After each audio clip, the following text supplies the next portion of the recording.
Hello students, आज की इस वीडियो में हम देखेंगे राज्यसभा से संबंधित सभी तरह के वो महत्वपूर्ण प्रश्न उत्तर जो कि सभी परीक्षाओं के लिए उपयोगी हैं। इसमें हम आसान प्रश्न भी देखेंगे और कठिन भी। तो आइए देखते हैं आज का पहला प्रश्न। हमारा पहला प्रश्न है, भारतीय संसद के अपर हाउस को किस नाम से जाना जाता है। हमारे संसद में दो हाउस हैं, एक ऊपर वाला और एक नीचे वाला, जिसको एक को हम अपर हाउस और दूसरे को लोअर हाउस बोलते हैं। तो इसमें अपर हाउस कौन सा है? राज्यसभा। और नीचे वाला लोकसभा। हमारा अगला प्रश्न है, राज्यसभा की कुल संख्या कितनी है? यानी कि राज्यसभा में जो मेंबर्स होते हैं वो कितने होते हैं टोटल? वो कितने होते हैं? 250। हमारा अगला प्रश्न है, राज्यसभा में निर्वाचित सदस्यों की अधिकतम संख्या कितनी है? जो मेंबर्स इलेक्टेड किए जाते हैं, निर्वाचित होते हैं, वो कितने हैं? वो होते हैं 238। बाकी जो होते हैं 12 मेंबर्स वो नॉमिनेटेड होते हैं। हमारा अगला प्रश्न है, राज्यसभा का सदस्य बनने के लिए न्यूनतम आयु कितनी होनी चाहिए? मिनिमम एज कितनी होनी चाहिए राज्यसभा का मेंबर बनने के लिए? तो वो होनी चाहिए 30 वर्ष। इसलिए इसका आंसर है ऑप्शन सी। अगला प्रश्न है, राज्यसभा है एक, क्या है? स्थायी सदन है, अस्थायी सदन है, वह सदन है जिसका प्रमुख प्रधानमंत्री होता है, या वह सदन है जिसका कोई प्रवक्ता नहीं होता। तो राज्यसभा क्या है? एक परमानेंट हाउस है, इसको हम स्थायी सदन बोलते हैं। हमारा अगला प्रश्न है, राज्यसभा को स्थायी सदन कहते हैं क्योंकि इसको स्थायी सदन क्यों कहा जाता है? परमानेंट हाउस क्यों बोला जाता है? उसका रीज़न क्या है? उसका रीज़न है, इसे विघटित नहीं किया जा सकता, इसको कभी भी विघटित नहीं किया जा सकता, ये हमेशा अस्तित्व में बना रहता है।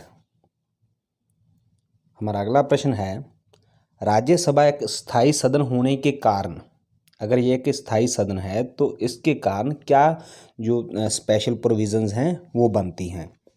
इसमें क्या होता है कि 1/3 जो इसके सदस्य होते हैं, इसके मेंबर्स होते हैं, 1/3, वो हर एक 2 साल के बाद रिटायर हो जाते हैं। क्योंकि ये सदन स्थायी है, लेकिन जो इसके मेंबर्स हैं उनका टेन्योर होता है 6 ईयर्स का। तो हर 2 साल के बाद जो 1/3 हैं वो रिटायर हो जाते हैं और उनकी जगह पर और नए मेंबर्स इलेक्ट करके या नॉमिनेट करके लाए जाते हैं। हमारा अगला प्रश्न है, राज्यसभा के सदस्यों का चुनाव किसके द्वारा किया जाता है? तो इसका चुनाव विधानसभाओं के चुने हुए सदस्यों के द्वारा किया जाता है। जो हमारे राज्यों की विधानसभाएं होती हैं, लेजिस्लेटिव असेंबलीज, उनके जो मेंबर्स होते हैं वो भी सिर्फ चुने हुए members, elected members, not nominated. यह आपने याद रखना है, नॉमिनेटेड नहीं, सिर्फ चुने हुए मेंबर्स होते हैं, वह ही राज्यसभा के सदस्यों के चुनाव में भाग लेते हैं।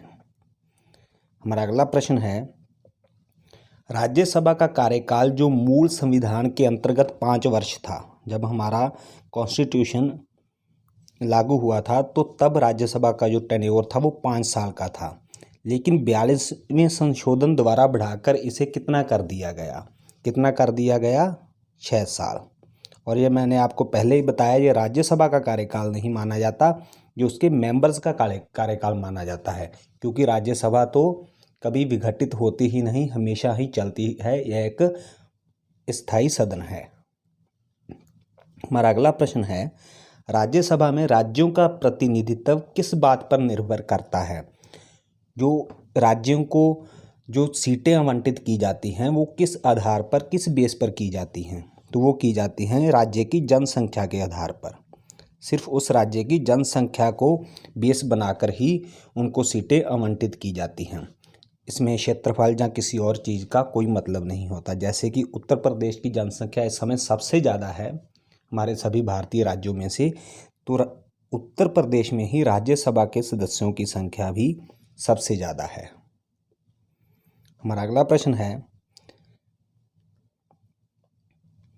राज्यसभा में किस राज्य के प्रतिनिधियों की संख्या सर्वाधिक है? यही हमने जो पहले डिस्कस किया है, इसकी उत्तर प्रदेश की, यूपी की। हमारा अगला प्रश्न है, राज्यसभा का सभापति कौन होता है? जो राज्यसभा का सभापति होता है वो कौन होता है? वो होते हैं हमारे उपराष्ट्रपति। हमारे वाइस प्रेसिडेंट जो होते हैं वही राज्यसभा के सभापति के तौर पर भी कार्य करते हैं। हमारा अगला प्रश्न है, राज्यसभा को भंग करने का अधिकार किसे प्राप्त है? राष्ट्रपति कर सकते हैं भंग? नहीं कर सकते। उपराष्ट्रपति नहीं कर सकते। उच्चतम न्यायालय नहीं कर सकता। तो क्या इसका आंसर है? ऑप्शन डी, इनमें से कोई नहीं, क्योंकि राज्यसभा को कभी भंग ही नहीं किया जा सकता। मैंने आपको पहले ही बताया है ये एक स्थायी सदन है, कभी भी भंग नहीं होता। हमारा अगला प्रश्न है, निम्नांकित में कौन राज्यसभा की एकांतिक शक्ति के अंतर्गत आता है? ऐसी कौन सी शक्ति है जो सिर्फ राज्यसभा को ही प्राप्त है? लोकसभा या किसी भी और जो हमारी इंस्टीट्यूशन है किसी को प्राप्त नहीं है। तो वो है अखिल भारतीय सेवाओं का सृजन, यानी कि ऑल इंडिया सर्विसेज, जैसे कि आईएएस, आईपीएस। इनका जो अगर ऐसी और सेवाओं का निर्माण करना हो तो वो शक्ति किसके पास है? सिर्फ राज्यसभा के पास। राज्यसभा ही सिर्फ ऐसा कर सकती है और लोकसभा या किसी के पास ऐसी कोई भी पावर नहीं है। हमारा अगला प्रश्न है, राज्यसभा धन विधेयक पर अपनी सहमति कितने दिन तक रोक सकती है? अगर राज्यसभा में कोई मनी बिल भेजा जाता है लोकसभा द्वारा पारित करने के बाद, तो वो कितने दिन तक उसको रोक कर रख सकती है? कितने दिन तक? सिर्फ 14 दिन तक। और ये सिर्फ रोक सकती है, अगर 14 दिन के बाद भी ये वापस नहीं भेजेगी लोकसभा के पास उस बिल को, तो वो लोकसभा और राज्यसभा दोनों में से पारित माना जाएगा। इसलिए धन विधेयक के मामले में राज्यसभा की जो शक्तियां हैं ये बिल्कुल नामात्र हैं। हमारा अगला प्रश्न है, राज्यसभा के लिए नामित प्रथम फिल्म अभिनेत्री कौन थी? हमारी ऐसी जो बॉलीवुड की एक्ट्रेस कौन थी जिनको राज्यसभा के लिए नॉमिनेट किया गया? वो कि नॉमिनेटेड मेंबर थी राज्यसभा की, तो वो थी नरगिस दत्त, ऑप्शन ए। हमारा अगला प्रश्न है, राज्यसभा के कितने सदस्यों की नियुक्ति भारत के राष्ट्रपति के द्वारा की जाती है? कितनों की? 12 मेंबर्स, जो मैंने आपको पहले ही बताया है, जो कि नॉमिनेटेड करके राज्यसभा में भेजे जाते हैं, इलेक्ट नहीं होते कहीं से भी, नॉमिनेट किए जाते हैं राष्ट्रपति के द्वारा। हमारा अगला प्रश्न है, राष्ट्रपति द्वारा राज्यसभा के सदस्यों का नामांकन का नियम किस देश के संविधान से लिया गया है? ये जो नॉमिनेशन का जो नॉमिनेटेड मेंबर्स को लाने का जो प्रावधान है, ये किस देश के संविधान से हमने बोरो किया है? वो किया है आयरलैंड से, ऑप्शन बी, आयरलैंड। आगे प्रश्न है, किस सदन में अध्यक्ष उस सदन का सदस्य नहीं होता? ऐसा कौन सा सदन है जो उसका अध्यक्ष होता है, जो उसका सभापति होता है, वो उस सदन का सदस्य ही नहीं होता? तो वो है राज्यसभा। जैसे मैंने आपको पहले ही बताया है कि हमारे जो वाइस प्रेसिडेंट हैं, उपराष्ट्रपति, वो राज्यसभा के सभापति या अध्यक्ष होते हैं, लेकिन वो राज्यसभा के मेंबर नहीं होते। हमारा अगला प्रश्न है, निम्नलिखित में से संसद की वह स्थायी समिति कौन सी है जिसमें राज्यसभा के सदस्य शामिल नहीं होते?